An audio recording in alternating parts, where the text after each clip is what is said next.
If you know Nikes, or if you just watched the news over the Christmas weekend, then you know there was a little craziness surrounding the release of the new Nike Air Jordans Friday. We saw long lines here in Houston, some pushing, some short tempers as well. Police told us about a fight outside the Northline Mall and someone trying to break into the West Oaks Mall as well. We weren't alone here in suburban Seattle. Police used pepper spray on about 20 people who were fighting there, while police in Austin had to close down a mall after 2 officers were injured in the crowd. In Lithuania, Georgia, police arrested 4 people when a mall's doors were damaged. So where do you put the blame when something like that happens? KTRH radio host Matt Patrick and community activist Quanell X tackled that in tonight's 5 o'clock face-off.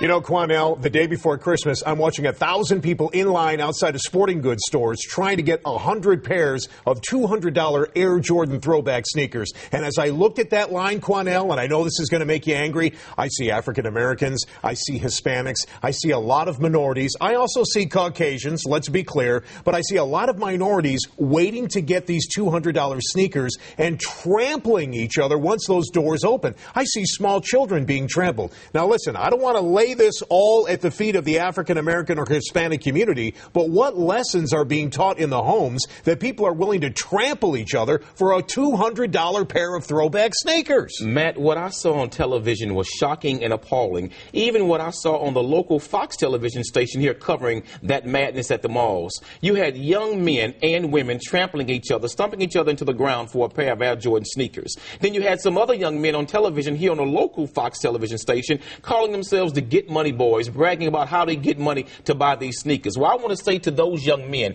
the real Get Money men are those who produce those sneakers in China for $4 or $5, ship them to America and make $200. And I want to call out Michael Jordan also, because Michael Jordan could do more to make sure that those sneakers are affordable for all young people, so people are not fighting and trampling each other into the ground, and police officers not using pepper spray and tasers to keep control of crowds. Michael Jordan can do better, Phil Knight can do better, and in particular, we as African-American parents must change the value system of our children and teach them to have higher priorities, because those sneakers are not going to do anything to grow and develop them as mature adults or help them academically for the workplace or even for education in America. Change the priorities in the home, or our children will change. And I agree with you. This must be a post-Christmas miracle. And listen, again, I'm not laying this at the feet of the minorities, because I've seen Caucasians beating the heck out of each other over a waffle maker at Walmart. What kind of message are we sending in this country when we do things like that just to drive people into stores? This is the reason why you've got all those people occupying downtown Houston. And on this point, I kind of understand where they're coming from. We've got to do a better job in this country to explain what priorities truly are, and that would come from inside the family, as you recommend. Once again, I'll call on Michael Jordan to do the same thing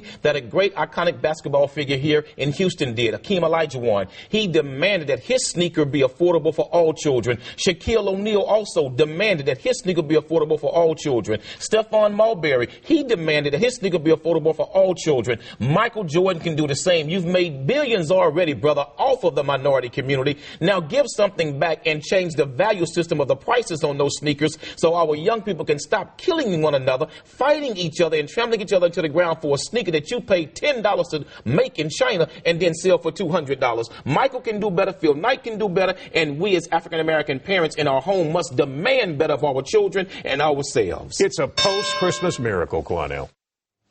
Well, wonders never cease.